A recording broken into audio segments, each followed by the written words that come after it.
트리즈의 이론과 활용 중에서 모순 행렬에 대해서 공부해 보도록 하겠습니다. 트리즈의 모순 행렬은 39가지, 39가지 공학 변수로 구성되어 있습니다. 첫 번째 공학 변수가 움직이는 물체의 무게, 두 번째 고정된 물체의 무게, 그리고 쭉 가서 21번째 동력,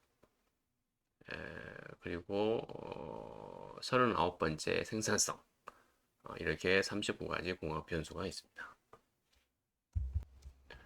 모순 행렬은 이렇게 구성되어 있어요.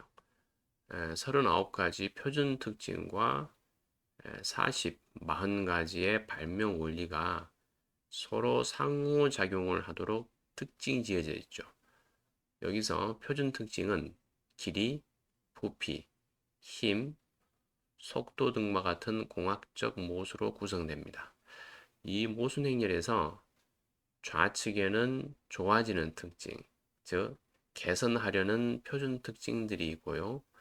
상단에는 이로 인해서 악화되는 표준 특징들이 놓이게 됩니다. 그리고 X, Y 축이 만나는 네모칸에 해결하는, 즉 이러한 기술적 모순을 해결하는 데 사용될 수 있는 트리즈의 40가지 발명 원리들이 가운데 들어가게 되는 것입니다.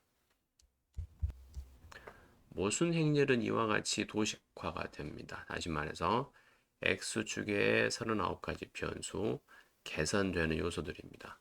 똑같이 오른쪽에 빠져지는 요소들, 즉 어떤 모순이 이거를 하면 이게 좋아진다 하는 그 좋아지는 게 왼쪽에 있는 거고요.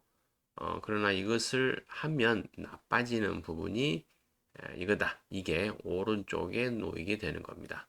그래서 이 좋아지는 부분과 나빠지는 부분이 만나는 교차 지점에 있는 박스 속에 들어있는 트리즈 이론이 바로 이러한 모순을 해결하는 이론들이 되겠습니다. 예를 들어보도록 하겠습니다. 어떤 문제를 해결하는 데 있어서 좋아지는 게 바로 3번입니다. 물체의 길이. 이건 좋아지는데 나빠지는 건 뭐냐 하면 7번이 되겠습니다. 부피가 늘어난다 라는 거죠. 물체가 길어지는데 반면 그런 만큼 무거워지는 거죠. 그럼 X와 Y가 만나는 부분에 있는 트리즈 번호 7번, 17번, 4번, 35번 바로 이것들이 이러한 모순을 해결할 수 있는 트리즈의 이론이라는 뜻이 되겠습니다. 그렇다면 이 트리즈 이론은 뭘까요? 4번 비대칭으로 해결할 수 있다는 뜻입니다.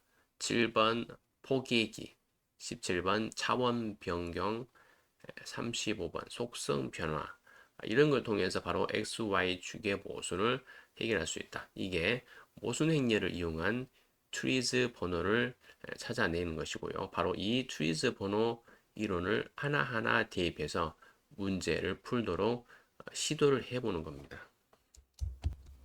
예를 들어서 비행기가 빨리 날려면 엔진이 좋아야 합니다. 엔진이 크면 비행기가 빨리 날 수 있는데 그럼 엔진이 무거우니까 비행기의 무게에 의해서 속도가 오히려 줄어들 수 있는 거죠. 엔진의 성능이 늘어나면 무게가 같이 늘어난다는 것입니다.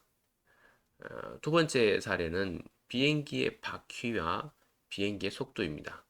이게 무슨 얘기냐면 비행기의 바퀴는 비행기가 내릴 때 땅에서 움직일 때는 필요한데 일단은 하늘을 날기 시작한 뒤는 바퀴가 오히려 저항에 의해서 속도를 현저히 떨어뜨린다는 모순이죠. 비행기의 날개 역시 마찬가지입니다. 비행기는 날 때, 특히 처음에 이륙할 때, 또 착륙할 때 날개가 필요하고요. 빠른 속도로 하늘을 날고 있을 때는 날개가 거의 필요 없다고 합니다. 그럼 이거를 어떻게 해결할 건가? 그것이 문제가 되는 거죠. 트리즈의 모순 행렬과 트리즈 이론을 이용해서 어떻게 문제가 가지고 있는 그 모순을 어떻게 해결하는가에 대해서 공부를 해보았습니다.